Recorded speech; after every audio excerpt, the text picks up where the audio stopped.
All right, welcome back. So in this video, we're going to be talking about horizontal asymptotes. We'll review case 1, case 2, case 3, case 4. So depending on the degrees of the top numerator. So let's go ahead and take a look at the notes here and let's get started.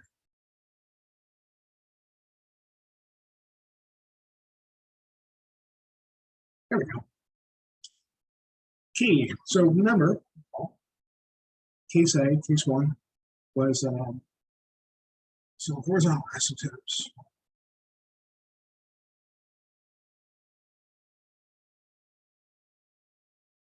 Case 1, the numerator,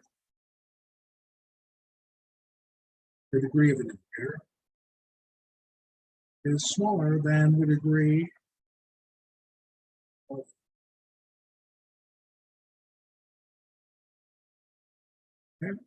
in that case, something that looks like x squared plus 1, x minus x squared minus 10. Okay, something like that. X squared, x cubed plus 3x squared plus 3x plus 1. Something like that. The degree of the numerator, right, in this case 2, and the degree of the denominator, 3, is smaller. So we have horizontal asymptote at I equals 0. Okay. We won't go through an example here because we did on the previous video. We'll do some examples at the end. I get to do a whole bunch of stuff and show you how it.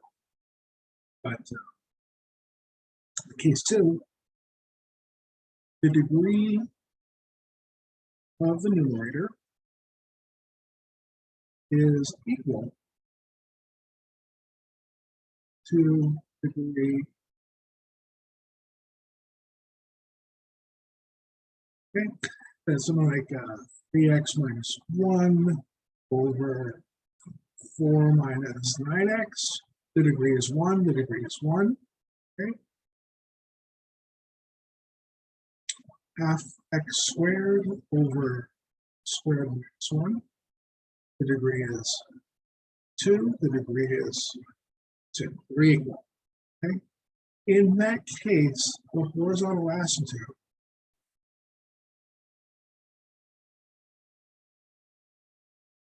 is the ratio of the leading coefficient top up. So the leading coefficient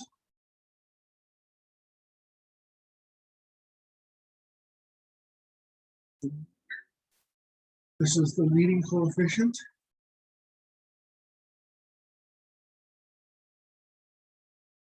of denominator. Okay, so in our first example, the leading coefficients, right, is y is equal to 3 over leading coefficient, -9. So we would say that's a -1/3. Okay, so the horizontal asymptote line, y equals negative. Okay.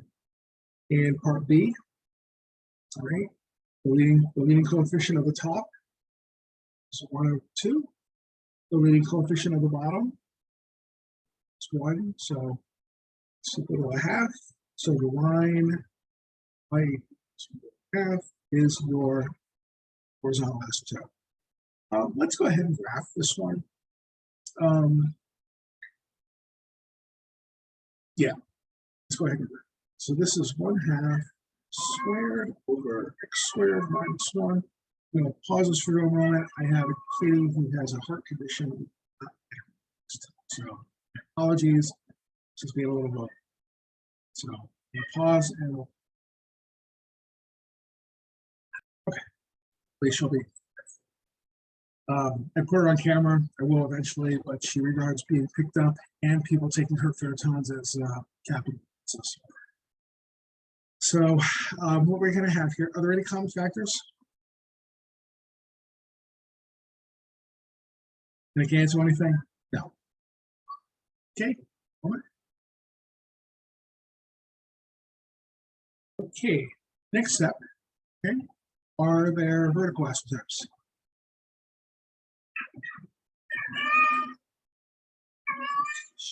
Really today.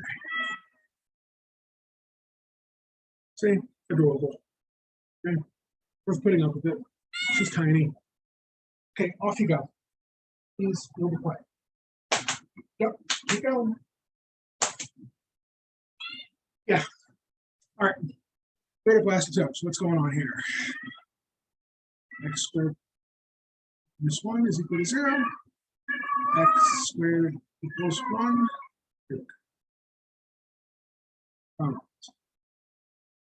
Okay, that seconds. Getting there. Okay, next. It's an even function, isn't it? We can test it. So squared minus 1 is equal to 1/2 squared over squared minus 1. This is great. This means whatever happens on the left side happens on the right side. And vice versa. Whatever happens on the right happens on the left. So this is nice. 3, horizontal asymptote. We just talked about this. The degrees are the same. So y equals 1/2. Right? Let's go ahead and sketch in our asymptotes here.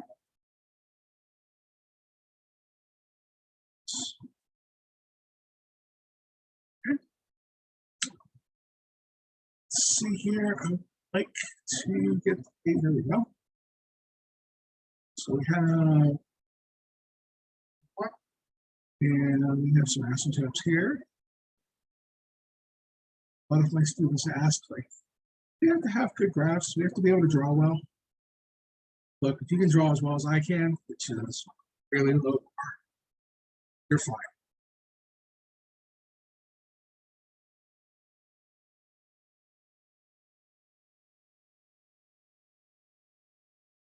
Okay. I know second graders that draw better than me. Okay. Now, we need to plot some points because we have everything here. We need to plot some points. So what we're going to do is we're going to make a little t-table here. And we're going to have our x's and our y's. Right? Now, we have 3 regions. We have 1, 2, 3 regions. We're counting how many regions the vertical asymptotes divide the made into. Okay? So pick your favorite number between 0 and positive. How about 1/2? Okay? So our y value here is going to be 1/2 is 1/2 squared over 1/2 squared is 1. Okay? So 1/2 squared, that's a quarter. 1/2 of a quarter is an eighth. Right? Here we have a quarter, 1/4 minus 1. If you have a quarter and you spend $1, you are now 75 cents in debt. Okay? So what we're going to do is we're going to go ahead and that, right? That's how we deal with compound fractions, is we compound and multiply. It's been a while for you and you'd rather do it this way. What's on the bottom? There's negative 3/4. These mean the same thing, right? 1/8 is 1 divided by 8. 1/8 divided by 3/4. You can write it this way. If that makes you happier, that's what's giving you the right answer, then I want you to do it that way. -1/6. So that's down here somewhere. What happens if I plug in 0? 0 on the top, -1 on the bottom. It's fine. So 0. It's symmetric. We're going to get something like this. Feel free to plot some more points if you do necessary. Okay. So you don't just have to graph 2. You could graph 4. You could graph 3. So feel, whatever is suitable for you to get an idea of what this is going to look like. That's how many you're supposed to graph. Pick your favorite number that's bigger than 1. What 2? 2 is good. So we have times 2 squared over 2 squared minus 1. So that's 1 times 2 squared divided by 2 squared minus 1. So that's 1/2 times 4. 2 minus 1. I'm sorry, 4 minus 1, right? 2 squared is 4. 1/2 of 4 is 2. 4 minus 1 is 3, which is positive. So 1 is 2. Is 2/3 a bigger or smaller number than 1/2? I'll ask about that because I want to know, should it be above the asymptote or below it? It should be above the asymptote. Pick your next big favorite number. Right? It's usually good to have 2 points. Let's pick 3. So x equals 2. This would be x equals 3. So we have half times 3 squared over squared minus 1. So that is 1/2 times 9 over 9/2 over 1. That's 8. So we have 9/2 divided by 8. Same thing. So invert and multiply, right? That's also 8 divided 8. So that's 9/2, or 9/8 rather, times 1/8, which is 9/64. 8/64, right? That would be 1/8. That's 0.125. So that's a little bit bigger than 0.25. Okay. Yeah. Also, 9/64 is, did I do this right? It's a little bit under. So I think that looks something like this. Same thing is going to be side. I'm going to check something here. Does the graph cross horizontal asymptote?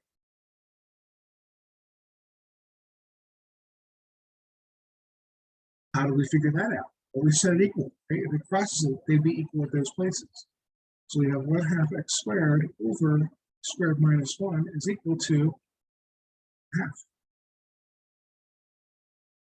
So we're going to have squared equals 1/2 squared minus 1. It does not. So I am here.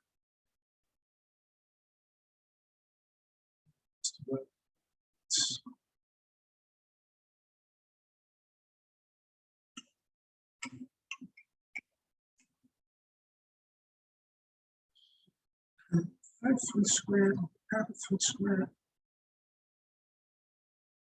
Should be close to 1/2. This is 1 times small. Okay, hold. Screw this up some way.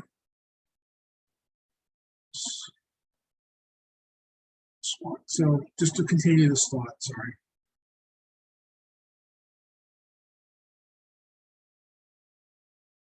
Right, we're gonna subtract 1/2 squared from both sides. We get 0 is equal to a negative half. That is never true. So I know it doesn't cross. Okay, so somewhere up here I made an arithmetic mistake. Okay. People are staring at it. It's this. It's right here. See it? Can't. Sorry. X squared divided. I'm sorry. 9/2 divided.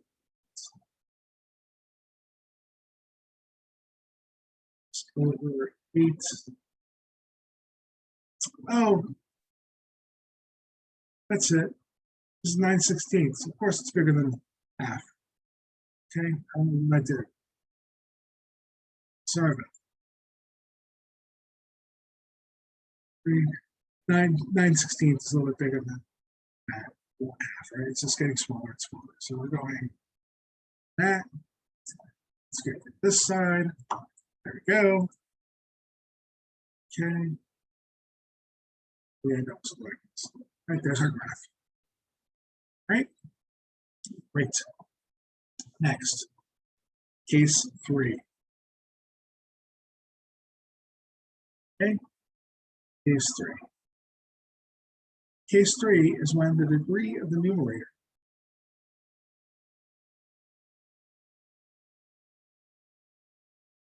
is 1 term. And okay, so something like square minus 1 over x plus 2. Okay, the degree is 2, the degree is 1, it's 1 larger than the denominator. When this happens, okay, you have an oblique or a slanted asymptote. Okay. Oblique, we have obliques, you guys they talk about it's the side, okay, so it's the slanted asymptote. Then we get to do one of the most fun things. We get to do polynomial division. Right? How many times does x go into x squared? X times x is x squared. We have it plus a 2x. Then what do? We subtract. So we have 2x squared minus x, x squared minus x squared is 0. These should always disappear. First thing, these should match. If they don't match, you're screwed up. 0 minus 2 is 2x. And then we just break the negative 1 down. How many times does x go into negative 2x? Negative 2. So we have negative 2x here, minus 4. Subtract. Okay. Negative 2 minus a negative 2 is a 0. 1 minus a negative 4 is 1 plus 4, the negative 1 plus 4, so that's 3. We don't really care about the remainder. We don't have to. So what we're dealing with is y is equal to x minus 2. That's the value we have. You could rewrite this, right? Rewrite this as far as a fraction goes. This is x minus 2 plus 3 over x plus 2. Okay. When you get to calculus 2, that's going to be really important to calculus 2. For now, we're not going to worry about it too much. We're just going to have our asymptotes. And so, where is our vertical asymptote? Actually, do we have any common terms? Yeah, I should have done that first, even before I did the division here. Should always check. I wrote this one specifically so that don't have any common terms. Nope. Okay. Nope. Okay, our vertical asymptote. VA for vertical asymptote. That is going to be x plus 2 equals 0. So we have the line x equals negative 2. That's my vertical asymptote. 3, horizontal asymptote. Well, that was case 3. So we have y is equal to x minus 2.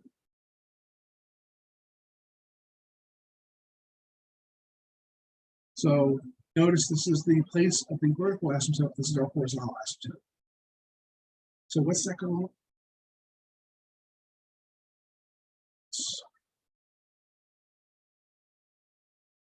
All right.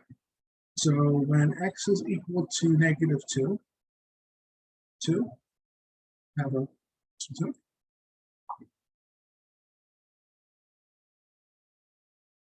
We have x is equal to negative 2 here.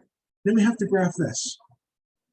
So when x equals 0, right? We have 2, we're down here. We have a positive slope. If x were to be negative 2, what would the value be? Can't be. I would be $2 in debt minus $2 in debt, right? You're at negative 4. So the place where this crosses, right, is down here. X minus 2, we have our intercept here. We need 2 points to draw our line. So here is our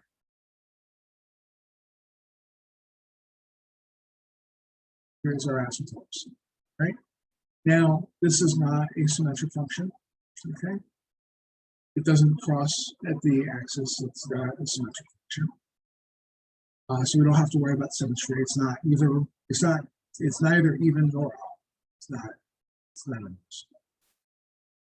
So we have x squared minus 1 x plus 2. So we have x squared minus 1, x plus 2. So we have a couple of regions. We have a region over here, right, over here, and we have a region over here. We have both sides of the asymptote for our regions.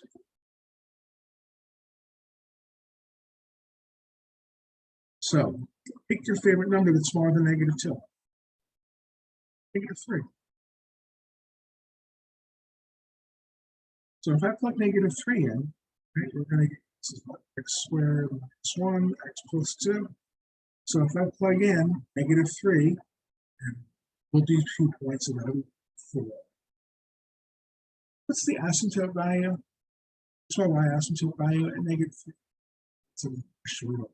So, but let's just plug in -3 squared minus 1, -3 plus 2.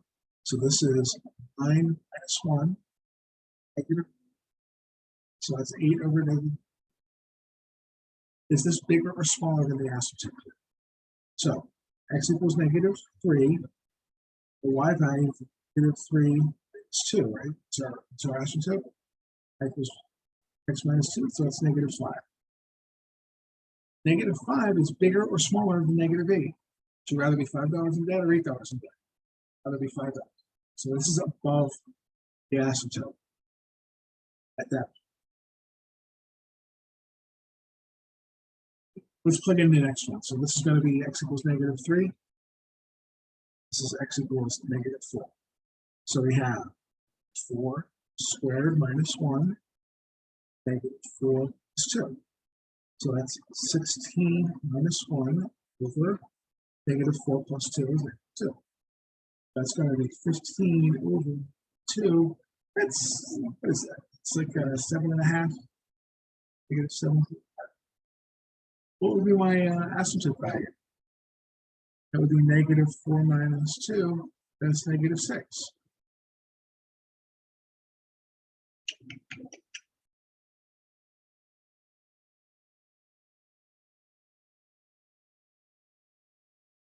Working. So here we are with which one's bigger, right? This one, asymptote is bigger, right? I'd rather be $6 in debt than $7.5 in debt. So what we're going to be doing here is 3, is 4, is down 2, 3, 4, 5. So we're going to, it's our asymptote value, 6, 7, 8. So we're down here somewhere. And then we move on up a little bit. So here. So what's going to happen is something like that. So where does it turn? For this class, you can draw that where you please. Right? Calculus is when we learn where this happens. Right? When you get to do this properly, calculus, you will not be happy. Now you're not happy now, but you'll be less happy. Okay, pick your 2 favorite numbers bigger than -2. 0 and 1. So my 2 favorite numbers are bigger than 0. So x is equal to 0, and x is equal to, so we have 0 squared minus 1, 0 plus 2, that is -1/2. So when y, right, our asymptote value, that's 0 minus 2 is -2. This is above the asymptote. So we are at 0, we are at half. Okay. And x equals 1. So we have 1 squared minus 1, 1 plus 2, so we get 0 over 3, which is 0. Now plug in 1 for the asymptote. Okay. We get 1 plus 2, which is -1. Rather not owe anybody anything than owe them $1. So this equals 1 at 0. So what this is going to look like. That we have this one down here, and that is our function. And again, where this dips down here, but that's a calculus problem. So that is what an oblique asymptote looks like. Let me say one more word about that. Is it possible for a function to have both? Yes. However, it's not going to happen in this case, in this class. Because in order to have both, right, we need a function that would say, here's my asymptote.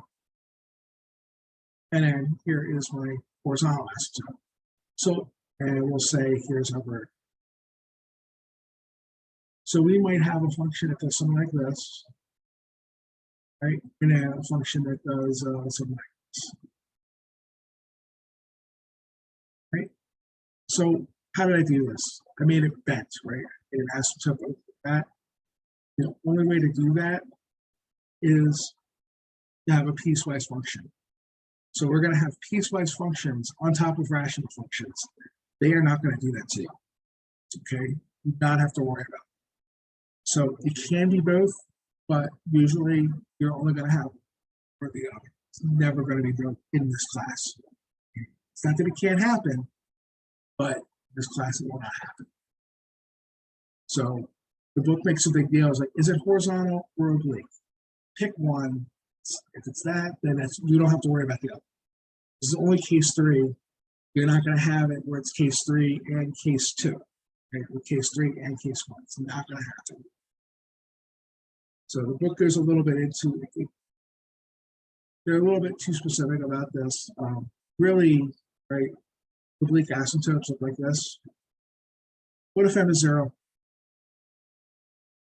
Now it's a horizontal asymptote. So horizontal asymptotes are just subcases of oblique asymptotes. So don't when the book is talking about like one or the other, don't get distracted.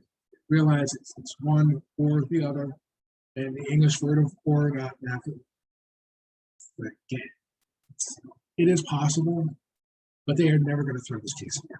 I'm never going to ask you to graph a function like this. I won't even.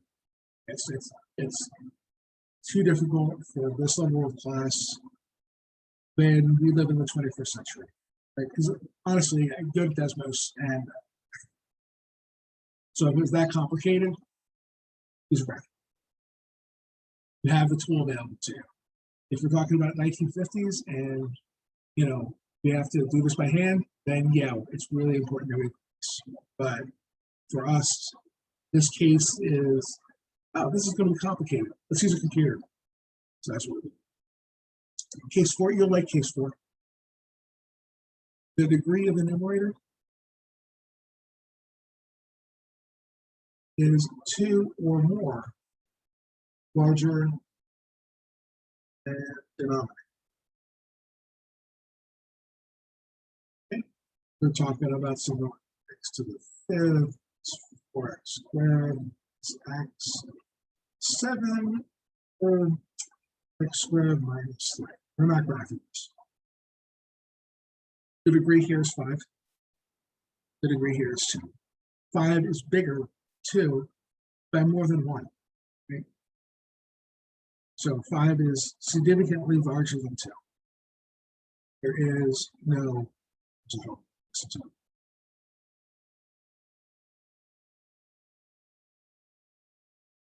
Let me tell you what happens, but we are never going to ask you this question. What you end up with is you have to go x squared into x to the 5th. Of course, we have an x cubed here. Okay, plus some other stuff. You're limiting, this would be what they call a limiting function. Okay, your graph is going to look a lot like a cubic, okay, with some extra little asymptotes in it, but it's going to close to your limiting function. But since we kind of say asymptotes are lines and x cubed is not a line, we pretty much take this case away from you and say there isn't one. When you get to calculus, you might end with one. So we use, right? We ended this a whole lot, but maybe you transfer somewhere else and you have, but it's called limiting function, and it's how it works. But we won't ever ask you this question. So that stop us here. So we're going to do some examples of various types in the next video. Okay? So let's go ahead and stop. I would have been really upset if I would see it simply zero. So luckily I did it right. Very good.